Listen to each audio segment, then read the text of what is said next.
aron kami sila nga naminaw nagsunod nining mga programa makakat-on mulalom ang ilang pagtuo diya kanimo ug usab ang ilang pagsalig diya sa imong simbahan. Kining tanan among gipangayo pinaagi ni Kristo nga among Ginoo. Amen. Sa ngalan sa Amahan ug sa Anak ug sa Espiritu Santo. Amen. Kung pagyukbo sa talahurong obispo sa Diocese sa Dipolog, His Excellency the Most Reverend Severo Cairmari, kuyog sa Episcopal Council diin naa si Monsignor Isagani Husol ang atong Vicar General, Monsignor Joel Montide Ramos ang Episcopal Vicar for the Clergy, ug usab sa tanang mga kaparian sa Diocese sa Dipolog o kaninyong mga nagsunod karon, mga lay faithful ining lokal nga simbahan.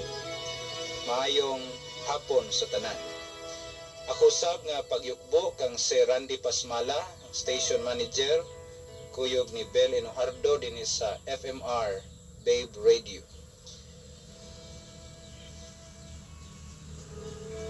Mga igsoon, karong adlaw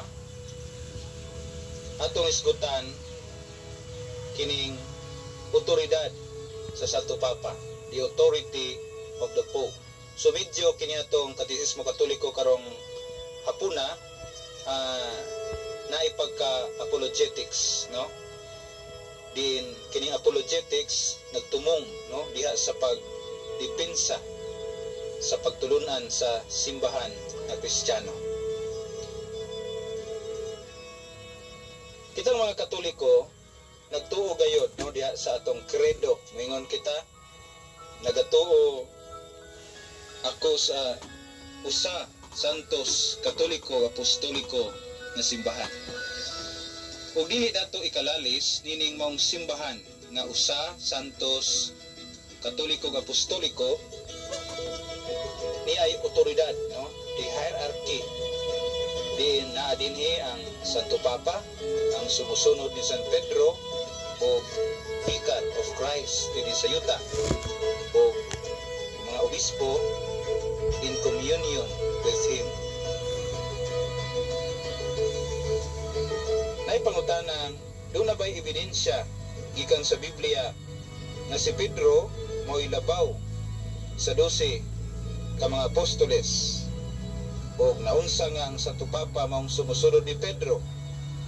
Kining tanan mga igsoon ato ning hisgutan tungod kay kitang mga Katoliko nagtuo gayud nga ang Santo Papa sa Roma successor of Saint Peter, sumusunod ni San Pedro.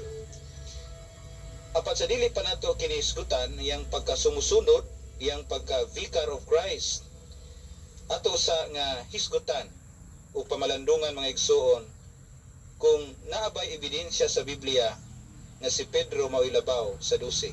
Kay pusit na may uban moingon atong ibutang nga si Pedro mao gyud ang Santo Papa mao sumusunod ni Pedro. Ang pangutana, labaw ba dahil si Pedro sa ubang mga apostoles? Mga igsoon, ato karong basahon ang Ebanghelyo ni San Mateo, Kapitulo 16, versikulo 18 ngadto 19. Nagingon ang Ginoo,